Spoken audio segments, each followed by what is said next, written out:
Sí, llegamos hoy, escuchá, hoy al tip número 800. Sí, a mí también me parece mucho, pero vos fíjate, desde el 19 de marzo de 2020, cuando fue el primer día que nos empezamos a tomar conciencia de que no nos podíamos reunir en las iglesias, en ninguna, que comenzamos a tener estos tips primero en el WhatsApp de nuestra iglesia en Vialet Macé, que estaba pasando por un momento de transición. Yo ya había renunciado a la iglesia porque ya me había jubilado y quería descansar un poco, no sé de qué, pero descansar. Y así ya teníamos hablado al pastor que está ahora, Jacinto, que es un pastorazo. Y bueno, en el medio de eso, PAN nos avisa a la municipalidad que por disposición de papá, como en la dictadura, no se puede tener más reuniones. Y así empezó.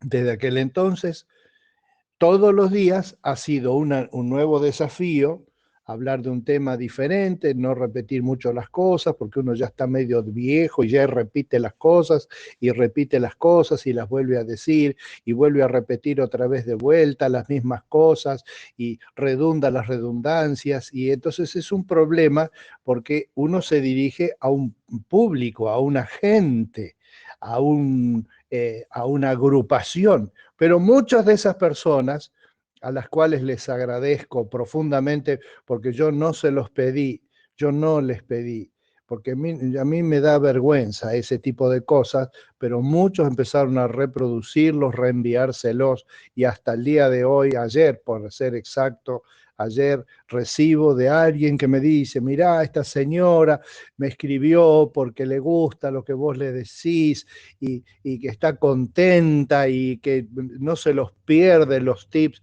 Esa gente, quiero que sepa ahora por mi propia boca que yo le estoy agradecido y pido que Dios las bendiga ricamente. Me han renovado el sentido de mi vida y de mi servicio a Dios, a tal punto que el año pasado, para esta fecha, un poquito más, para julio, para ser preciso, comenzó a nacer la idea de lo que ahora funciona como la iglesia bebé de Carlos Paz, la iglesia punto de encuentro donde soy de nuevo pastor. Es una iglesia naciente, muy pequeña, pero es una iglesia, y donde dos o tres se reúnen en el nombre de Jesús, guarda por las cosas que pasan en ese lugar. Y es justamente de eso que quería hablar, ¿no? ¿Cómo es esto de llegar a 800 tips que siempre uno se pregunta, ¿no? ¿Y cuántos más, no? ¿Cuántos más va a haber? Porque no es un número infinito, es un número finito. En la agenda de Dios, en el Google Calendar de Dios, tiene una fecha que dice, desde hoy no van a salir más los tips. Y no, me estoy riendo porque eso no es una desgracia, es una gracia. Y yo quisiera hablar de eso esta mañana, al festejar con alegría y decirle a Dios, gracias Dios, gracias papá, te pasaste con esto, porque me trajiste bendición a mí, pero porque trajiste bendición a personas y por eso me trajiste bendición a mí, porque los pastores, te cuento, entre los oyentes hay varios que son pastores, los pastores, y eso es una doble honra también, ¿no es cierto? Entre los pastores, una característica que tienen los pastores es que los pastores son ricos en ovejas. ¿Te das cuenta? Sí, no hay pastores ricos que tienen dos ovejas, como es mi caso. El pastor rico es el pastor que tiene muchas ovejas que lo escuchan. Y eso de que alguien escuche el mensaje imperfecto, mal presentado, con un respaldo humano muy pobre, pero que finalmente atrás, cuando corres esa hojarasca, está la misma voz de Dios en su palabra, la Biblia. Eso, te digo que te llena de honra tu vida de una forma increíble. Es lo que en Apocalipsis 21:3 dice con esta comparación.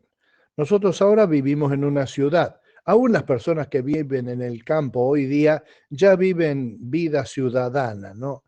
Vos fíjate que ese fenómeno ha pasado de los colonos que vinieron a Argentina y los mandaban al medio del campo y estaban todo el tiempo en el campo, tenían los hijos en el campo, hacían todas sus cosas en el campo, juntaban la plata en el campo y cada tanto bajaban a la cooperativa y vendían sus granos y con eso compraban cosechadoras. Como me contaron que en La Paz pasó una vez, dice que en la cooperativa que se llamaba La Bola de Oro, capaz que existe todavía eso, dice que ahí iban los paisanos y tenían unas tarjetas, unas libretas, donde les anotaban todo lo que retiraban, después cuando venía la cosecha, ellos iban y pagaban todo eso, saldaban, arreglaban ahí con la gente, porque una persona que tiene un campo no es una persona que te va a clavar con una deuda y se va a ir.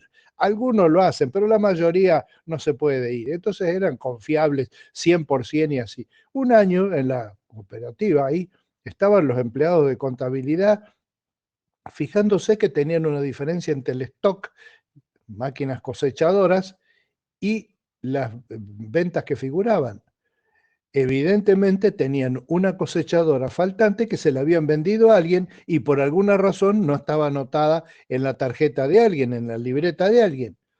Entonces dijeron, ¿y quién puede ser? Y puede ser fulano tal, fulano tal, fulano tal. Dice, hagamos una cosa, carguémoselas a todos y ahí entonces vamos a ver quién es el que viene a reclamar. Y efectivamente, a los días pasaron varios a decir, che, loco, me cargaron en la cuenta mía una cosechadora si yo nunca compré. Y entonces los iban tachando así hasta que quedó uno solo que no reclamó, que ese efectivamente se les había pasado. Mirá vos cómo era, ¿no? Esto.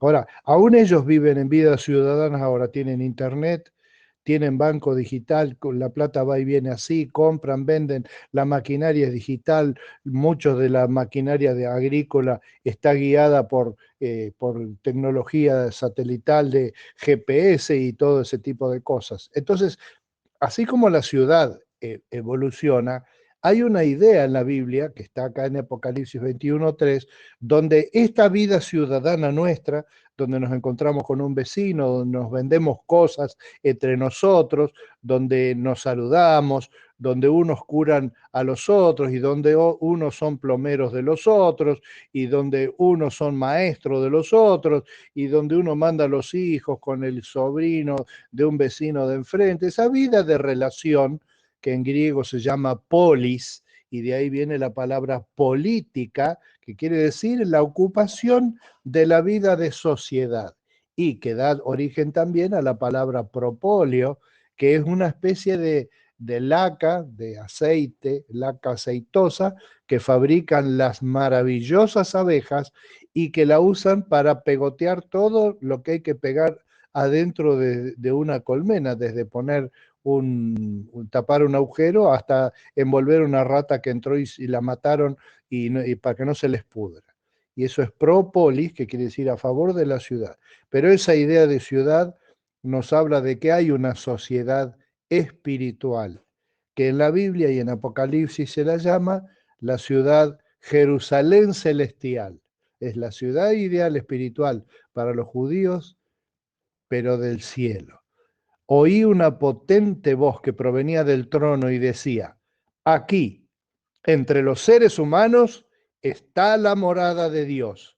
Él acampará en medio de ellos y ellos serán su pueblo.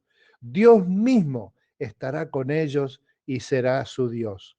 Él les enjugará toda lágrima de los ojos. Ya no habrá muerte, ni llanto, ni lamento, ni dolor, porque las primeras cosas han dejado de existir. El que estaba sentado en el trono dijo, yo hago nuevas todas las cosas. Y añadió, escribe, porque estas palabras son verdaderas y dignas de confianza. Esta es la declaración de Cristo desde el trono celestial. Yo hago nuevas todas las cosas. Yo hago nuevas todas las cosas. Te animo a pensar en tu propia vida y en mi propia vida. Yo estoy pensando cómo tu propia fe, tu propia vida, tu propia familia, todo lo que te es propio, Dios las puede hacer nuevas. Te puede dar una nueva vida.